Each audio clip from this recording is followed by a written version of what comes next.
In the ancient time, 3500 years before, there was a Hindu kingdom in Syria. Oh, I see. That place is called Anatolia, part of Syria, part of Turkey, part of Iraq.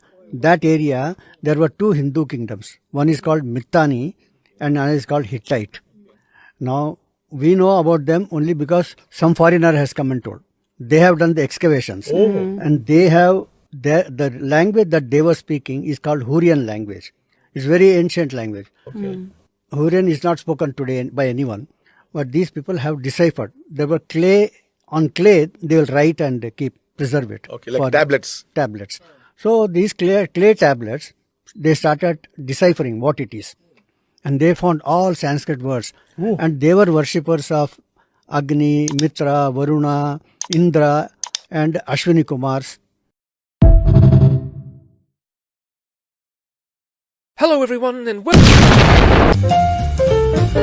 This is Asia, and here's Syria. Now let's go, shall we? You see this map? This shows us the portion of the Middle East known as the Fertile Crescent. It was here the first civilizations were born. The land that comprises the modern nation of Syria was part of it. Some very important, very ancient cities included Ebla and Mari, two centers of trade and rancorous rivals who fought a 100-year-long war against each other. Ebla, the elder city, triumphed, only to itself be destroyed by the invading Akkadians. All this horrible warfare and destruction happened over 4,000 years ago. And get ready, Syria, there's going to be a lot more of that.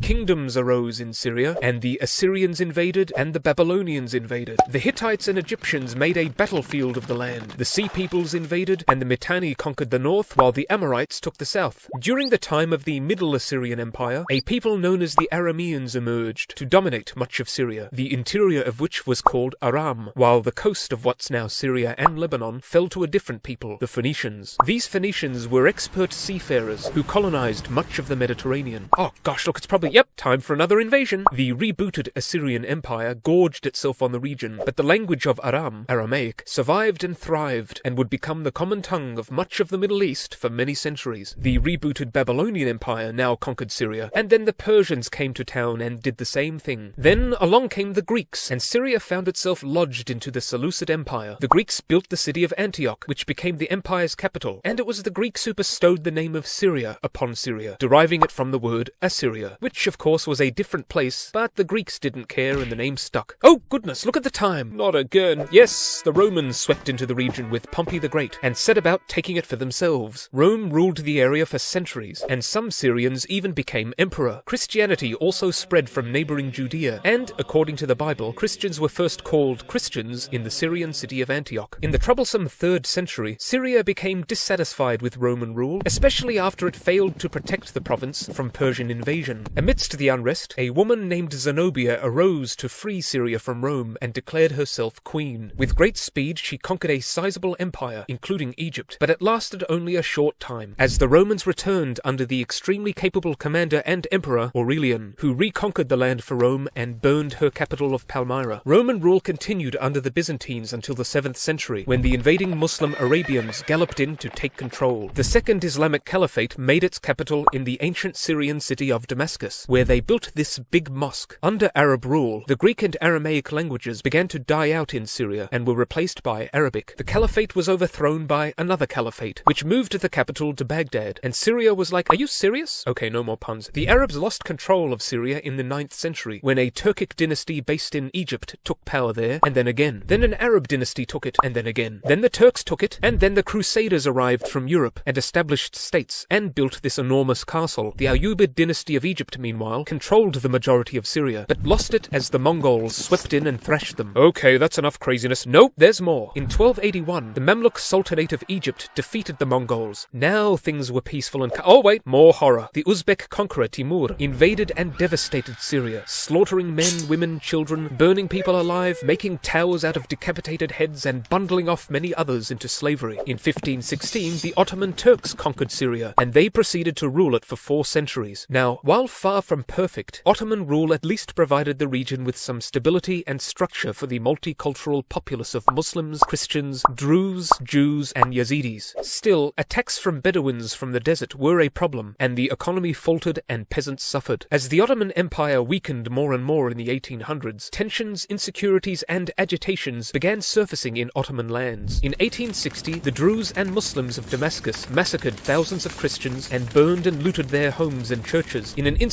that further embarrassed the Ottoman authorities, who had told concerned European powers that they could handle the situation. The Ottoman Empire's fate was sealed by its defeat in the First World War, during which conflict the Arabs revolted against Turkish rule, receiving substantial aid in this endeavour from the British and the French. Now, the Arabs had hoped for a single unified independent Arab state stretching from Syria to Yemen, but the British and French said nope, and the land was divided up, ostensibly with the aim of preparing the future countries there for self-government.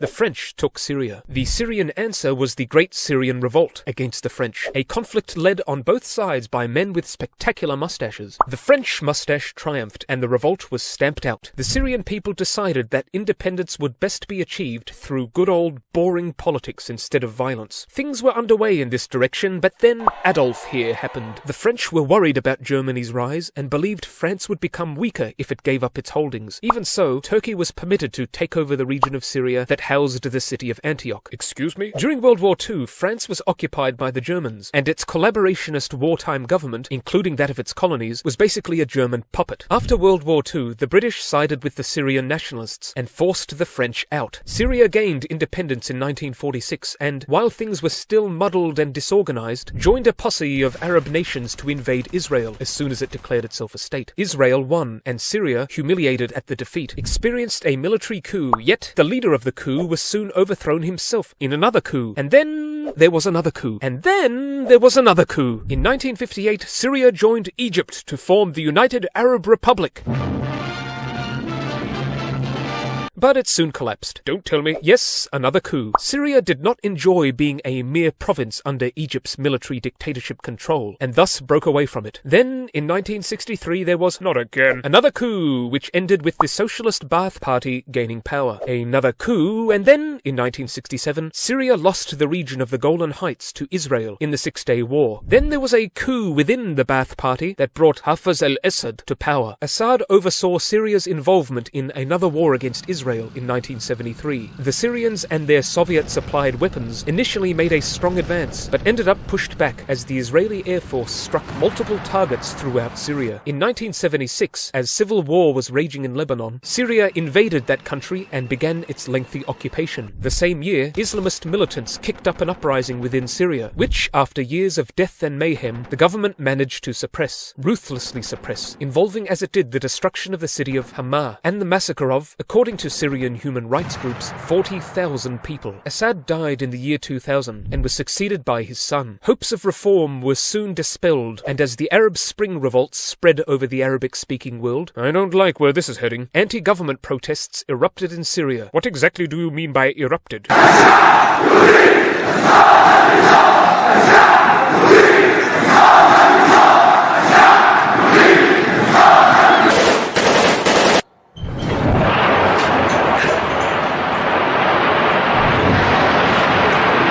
Chaos ensued in the resultant civil war, rival political factions, millions fleeing the nation as refugees, hundreds of thousands of deaths, untold horrors and senseless destruction. In 2015, the Syrian government requested military aid from Russia, and the subsequent Russian intervention helped the government gain the upper hand. Syria today, amidst all its troubles, holds a medium level of human development, though it is ranked as one of the most corrupt and least free nations in the world. But the question stands, what's next? Will Syria smile? What awaits it in the coming years? Comment below, but for now, bye-bye!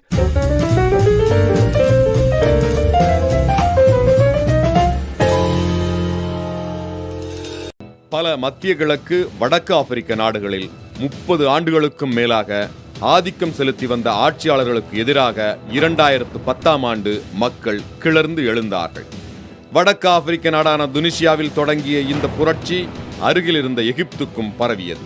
இரு நாடுகளிலும் உடனடியாகவே ஆட்சியாளர்கள் அகற்றப்பட்டார்கள். ஆனால் லிபியாவில் அதன் சர்வாதிகாரியான murmur Gaddafi மேற்கத்திய நாடுகளின் உதவியுடன் கொல்லப்பட்டார். அதன் பிறகு அரபு எழுச்சி மற்ற நாடுகளுக்கும் பரவியது. அவற்றுள் ஒன்றுதான் சிரியா. அங்கு பதவியில் இருப்பவர் பஷார் அல் அசாத். அவருக்கு எதிராகவும் புரட்சி தொடங்கியது. இந்த புரட்சிக்கான விதை பஷார் அல் அசாத்தின் தந்தையான ஹபீஸ் அல் அசாத்தின் காலத்திலேயே ஊன்றப்பட்டு விட்டது. இவரின் காலத்தில் தொழில்கள் வளர்ச்சி அடைந்தன. அதே நேரத்தில் மக்களுக்கு எதிரான அரசு அடக்குமுறை கட்டவிழ்த்து விடப்பட்டது. இது மக்களிடையே கொந்தளிப்பை உருவாக்கியது. அதற்கு இன்னொரு காரணம் மத பிளவுகள். சிரியாவை பொறுத்தவரை அங்கு பெரும்பான்மையினர் இஸ்லாமியர்கள் என்றாலும் அவர்களுக்கு இடையே ஷியா, அலாவி, சன்னி உள்ளிட்ட பிளவுகள் இருக்கின்றன.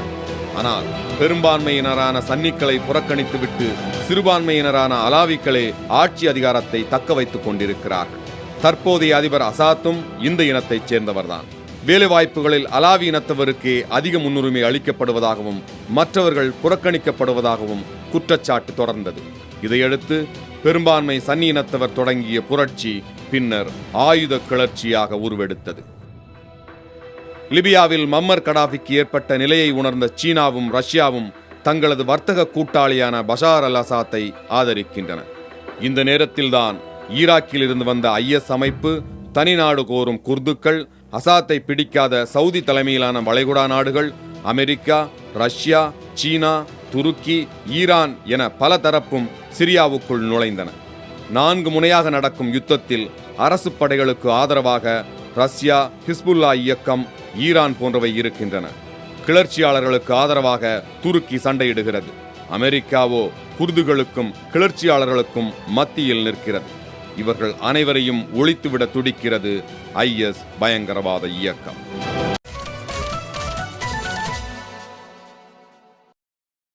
Among the religious views that separate them from the main line of Islam, drinking alcohol is permitted according to their religious teachings.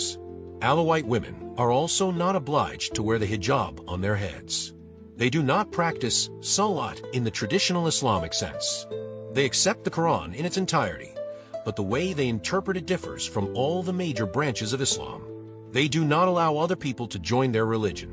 Alawites' doctrines originated from the teachings of Iraqi clergyman Muhammad ibn Nusayr, and Nusayri creed views Ali, companion of the Prophet Muhammad, as the supreme, eternal God. Alawites believe that they were originally stars or divine lights that were cast out of heaven through disobedience.